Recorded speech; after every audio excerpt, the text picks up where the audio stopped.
the Film and TV Charities Toolkit has had a massive impact on my work, and I think that had a huge impact on Wurzel Gummidge and on the show I was working on just recently.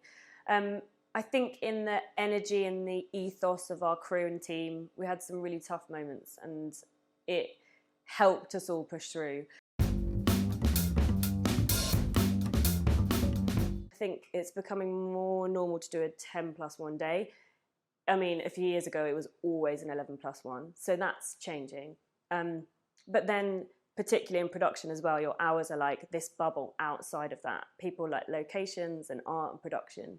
They just keep going, and they're not. And the work is never ending until the show's completely finished and you've delivered it. So with that comes very long hours and exhaustion and stress. And when people are stressed, they either react well and they focus and they can handle it, or they can react really badly. We had a job share, which was between two of our script supervisors, which at the beginning they were like, it can't be done.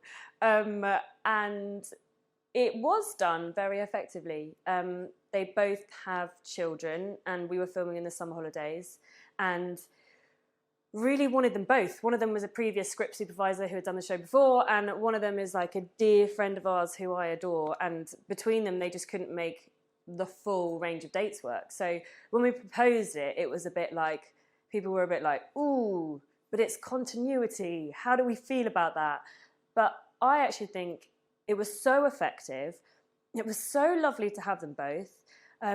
It also helped my co-ord at the time. She learnt 2 different ways of working with a script soup and 2 different ways of receiving notes and processing that information. So that was like another learning opportunity as well.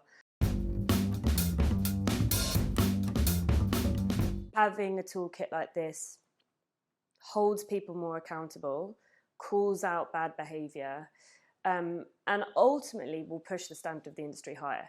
Because I think it's been too long with some bad behaviour and badly behaved people, but also just this mentality of like, it's okay, this is what we do, and we burn out, and that's just the job. And it's okay to miss a funeral, like, you should miss your funerals and you should miss your family events and you should miss all this stuff because you're like, you just got to be at work. And I think having conversations like this and a toolkit like this sort of changes that and holds people accountable. It's like, you have the power, right? If everyone's talking about it and everyone starts to really care about it and everyone says this behaviour isn't good enough, this production isn't good enough, like we should be supporting each other, we should be operating in this way, then we actually can call out bad behaviour and make a change. So we just need to become the majority, which I think we're getting there. I think more and more people are talking about mental health, and it's going more into the public eye, particularly with what's happened in the past 2 years, and more people caring and more people feeling like they have a voice. So I think it's definitely moving in the right direction.